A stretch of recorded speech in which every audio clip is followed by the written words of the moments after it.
Hey guys, what's up? Welcome to another bone-chilling video here on the channel. Today, we're talking about a legend that'll make even the bravest hearts skip a beat.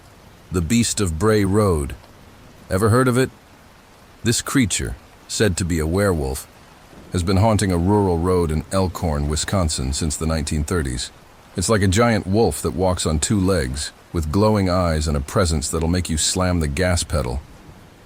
Bray Road has become the stage for terrifying stories, with people swearing they've seen this beast up close. So, get ready, because today we're sharing 3 real-life stories from those who crossed paths with this monster. Grab your popcorn, turn off the lights, and let's dive into the horror. Alright, Creep Squad, buckle up. We're diving into a story that'll make you triple-check your car locks tonight. We're rolling back to 1989 on Bray Road, Wisconsin, where the trees are tall, the night is black, and something hungry might be watching from the ditch. Our girl Lori Andreezy, just your average 24-year-old bar manager, was dragging herself home after a brutal closing shift. Clocks pushing 1:30 a.m., her beat-up Pontiac's radios playing static masquerading as music. And those Wisconsin backroads? Darker than a horror movie basement. She's tired but wired. You know that feeling when your eyelids weigh a ton but your gut's screaming, "Stay alert"? Then her headlights catch it. At first, probably a deer. She eases off the gas. Good Samaritan move, right? Wrong. Because what's crouched in that grass isn't chewing cud. This thing's 6 feet tall if it's an inch, hunched over some poor roadkill like it's at an all-you-can-eat buffet. Matted brown fur. Wolf snout full of teeth that glint in her high. Beams. But the eyes, oh man, the eyes. 2 piss-yellow headlights that swivel to stare right through her windshield. Human. That's what chills her later. The way it looks at her, not like prey, but like it knows she's watching. Those clawed paws, because nah, those ain't hands, grip the carcass like it's a chicken wing. Built like a linebacker, but moves like it's got springs in its legs. Lori? She's a statue, can't blink, can't breathe. Even the radio dies like the air's been sucked out of the car. And the whole time, that thing just chews. Survival mode kicks in. She floors it, tires screaming like a banshee. In the rear view, she swears she sees it stand up, full on 2 legs, before melting into the trees, home. Keys shaking so bad she stabs the lock 3 times. Boyfriend thinks she's been carjacked until he sees her face, sheet white, pupils blown. She tells him, and oh, you know that look, the babe, your exhausted face. But Lori? She's changed. Next day she's back with a buddy. Daylight, cash, and bravery, right? They find nothing. No prints. No fur. Just trampled grass that smells off. Obsession takes hold. She's sketching that face, digging into werewolf lore, becoming Linda Godfrey's star witness when the press comes sniffing. Here's why this story sticks. Lori's no BS. She's a salt-of-the-earth worker who hated the attention. 0 changes to her story.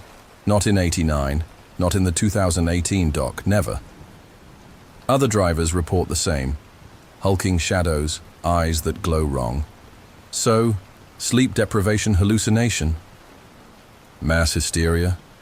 Or did Lori meet the real beast of Bray Road that night? One thing's certain, she never took that shortcut again. And after this story, you might not either. All right, folks, let's jump to 1992 with a story that's pure nightmare fuel. Our protagonist is Tom Brichter, a 17-year-old high school kid from Elkhorn. Tom was that guy who loved hanging with friends, blasting rock music, and cruising back roads in his dad's beat-up Chevy. One Saturday night, he was driving home from a buddy's party, way past midnight. Bray Road was the quickest way back, even though it was dark as hell, with fog creeping up from the pavement and trees that seemed to close in on you. Tom was relaxed, singing along to the radio when, bam, something slammed into the hood. The impact was so hard the Chevy swerved and Tom hit the brakes, heart in his throat. Shit, I hit a deer, he thought.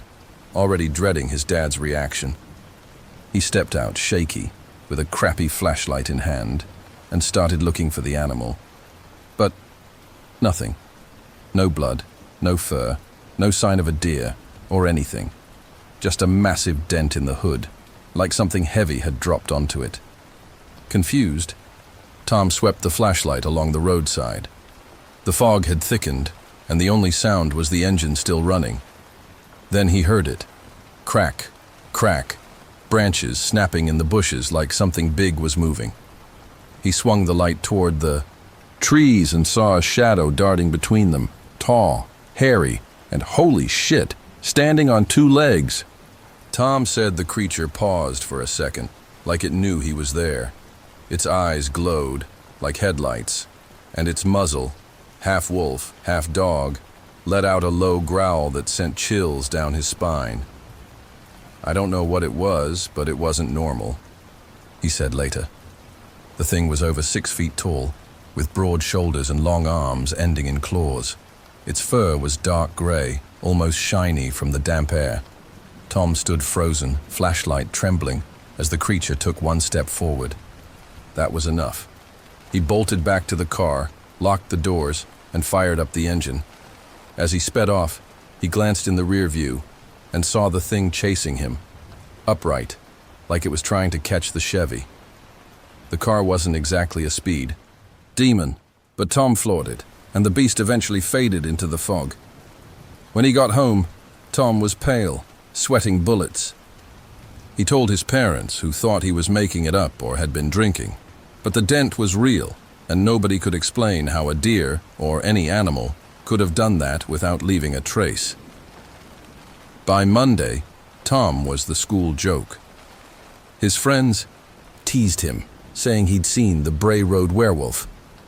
But he took it so seriously that he reached out to Linda Godfrey, the journalist investigating the legend. She interviewed him for the paper, and his story became another chapter in the beast's lore. The craziest part? Other drivers in the area reported weird hits on Bray Road around the same time. Shadows darting across the road, glowing eyes in the dark.